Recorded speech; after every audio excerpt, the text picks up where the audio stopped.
ရဲ့ဆိုင်ငင်တန်တွေကြောင့်ရာသီအချိန်လုံးတို့ဝေသွားပေမဲ့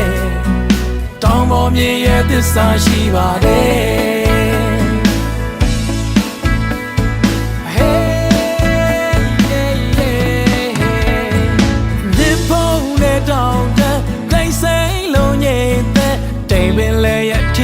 နေပြီလားဝေမရှူပါနဲ့အောက်ချင်းငယ်ငယ်ရဲ့ကရှင်မလေးပြုံးပြနေတယ်